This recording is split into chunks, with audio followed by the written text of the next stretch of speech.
Perkenalkan, nama saya Lena Sekarstia Putri dengan NIM 19101252201119 dengan nomor absen 34. Perkenalkan, nama saya Nahdia dengan NIM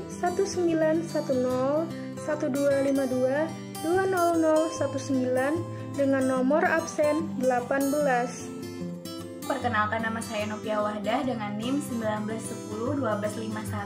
1910-1251-20-039. Di sini kelompok kami akan membahas tentang materi kurikulum berbasis kompetensi yang mana yang akan dijelaskan yang pertama yaitu tentang konsep dasar kurikulum berbasis kompetensi, pengertian dari kurikulum kompetensi, yang ketiga karakteristik pengembangan kurikulum berbasis kompetensi, yang keempat, prinsip pengembangan kurikulum berbasis kompetensi, dan yang terakhir, membahas tentang implikasi atau penerapan kurikulum berbasis kompetensi. Yang pertama adalah konsep dasar kurikulum. Kurikulum di dalam arti sempit itu dimaknai sebagai kumpulan berbagai mata pelajaran atau mata kuliah yang diberikan kepada peserta didik melalui kegiatan yang dinamakan proses pembelajaran. Selanjutnya, dalam Depdiknas 2003 dalam Rifai 2012 mendefinisikan kompetensi itu sebagai pengetahuan, keterampilan, sikap, dan nilai-nilai yang digunakan oleh seseorang untuk berpikir, bertindak, atau memahami dan melakukan sesuatu. Selanjutnya, menurut Sukmadinata dan Syaudin 2012, kurikulum berbasis kompetensi ini merupakan suatu model kurikulum yang tujuannya itu terfokus pada penguasaan kemampuan atau kompetensi-kompetensi khusus yang berhubungan langsung dengan tugas atau peranan di dalam suatu pekerjaan. Kurikulum berbasis kompetensi memuat standar kompetensi dan kompetensi dasar pada setiap mata pelajaran. Standar kompetensi diartikan sebagai kebulatan, pengetahuan, keterampilan, sikap, dan tingkat penguasaan yang diharapkan dicapai dalam mempelajari suatu mata pelajaran. Cakupan standar kompetensi ini dibagi menjadi dua. Yang pertama ada standar isi atau konten standar, dan yang kedua standar penampilan atau performance standar. Karakteristik kurikulum berbasis kompetensi, beberapa di antaranya yaitu yang pertama, menekankan pada ketercapaian kompetensi siswa, baik secara individual maupun secara klasikal. Kemudian yang kedua, berorientasi pada hasil belajar dan keragaman. Yang ketiga, penyampaian dalam pembelajaran menggunakan pendekatan dan metode yang bervariasi. Yang keempat, sumber belajar bukan dari guru saja, tetapi juga sumber belajar yang lain yang memenuhi unsur edukasi. Kemudian yang kelima, penilaian menekankan pada proses dan hasil dalam upaya penguasaan atau pencapaian suatu kompetensi. Di sini saya akan menjelaskan tentang prinsip pengembangan kurikulum berbasis kompetensi. Yang pertama, adanya peningkatan keimanan, budi pekerti luhur, dan penghayatan nilai-nilai budaya. Berarti di sini adalah sesuai dengan tujuan pendidikan nasional, yaitu membentuk manusia yang beriman dan bertakwa. Maka peningkatan keimanan dan pembentukan budi pekerti merupakan prinsip utama yang harus diperhatikan dalam pengembangan kurikulum. Yang kedua ada keseimbangan etika, logika, dan estetika, kinestetika. Pembentukan manusia yang utuh merupakan tujuan utama pendidikan.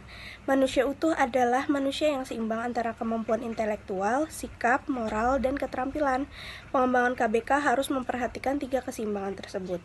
Yang ketiga, ada penguatan integritas nasional, yaitu Indonesia adalah negara yang beraneka ragam suku dan budaya yang sangat majemuk. Pendidikan harus dapat menanamkan pemahaman dan penghargaan terhadap aneka ragam budaya, sehingga menjadi kekuatan yang dapat memberikan sumbangan yang positif terhadap peradaban bangsa di dunia ini. Yang keempat, adanya perkembangan pengetahuan dan teknologi informasi. Pengembangan KBK diarahkan agar anak didik memiliki kemampuan berpikir dan belajar dengan cara mengakses berbagai perkembangan ilmu pengetahuan dan teknologi informasi. Yang kelima, adanya pengembangan kecakapan hidup yang meliputi keterampilan diri, keterampilan berpikir rasional, keterampilan vokasional. Kurikulum pengembangan kecakapan hidup melalui pembudayaan pembaca, menulis, dan berhitung, yaitu seperti sikap dan perilaku adaptif, kreatif, inovatif, dan kompetitif. Yang keenam, adanya pilar pendidikan. Kurikulum mengorganisasikan fondasi belajar ke dalam 4 pilar pendidikan, yaitu belajar untuk memahami, belajar untuk berbuat, belajar hidup dan kebersamaan, dan belajar untuk membangun dan mengekspresikan jati diri yang dilandasi ketiga pilar sebelumnya. Yang ketujuh, adanya komprehensif dan berkesinambungan.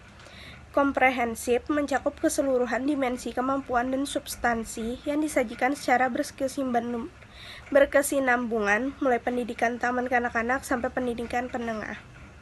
Yang kedelapan, adanya belajar sepanjang hayat, yaitu pendidikan yang diarahkan pada proses pembudayaan dan pemberdayaan peserta didik yang berlanjut sepanjang hayat. Dan yang terakhir, adanya diversifikasi kurikulum, yaitu kurikulum yang dikembangkan dengan prinsip diversifikasi sesuai dengan satuan pendidikan, potensi daerah, dan peserta didik. Dari sejumlah prinsip pengembangan kurikulum tersebut, pada hakikatnya menekankan bahwa rencana pengembangan kurikulum harus berlandaskan pada kaidah-kaidah budaya lokal dan nasional. Budaya lokal seperti mempertimbangkan kebiasaan, adat istiadat, kesepakatan di antar masyarakat baik tertulis maupun tidak tertulis. Sedangkan budaya nasional, yakni apa yang telah menjadi karakter budaya bangsa kita seperti berkehidupan agamis, berpancasialais sejati, belajar sepanjang hayat, termasuk pilar pendidikan yang telah disarankan oleh WHO. Kemudian, implikasi penerapan kurikulum berbasis kompetensi. Implikasi dari pemberlakuan kurikulum berbasis kompetensi ini cukup luas, terutama dalam hal yang menyangkut proses pembelajaran, di antaranya seperti pembaharuan pada lingkungan belajar, metode pembelajaran, media belajar, bahan belajar, dan sebagainya. Semua itu tentunya menuntut adanya guru atau dosen yang juga berbasis kompetensi. Kemudian selanjutnya untuk implementasinya dalam penerapan kurikulum berbasis kompetensi terbagi menjadi 3, yaitu yang pertama, kurikulum berbasis kompetensi dan life skill atau kecakapan hidup. Kemudian yang kedua, kurikulum berbasis kompetensi dan peran guru. Kemudian yang ketiga, kurikulum berbasis kompetensi dan pengembangan silabus.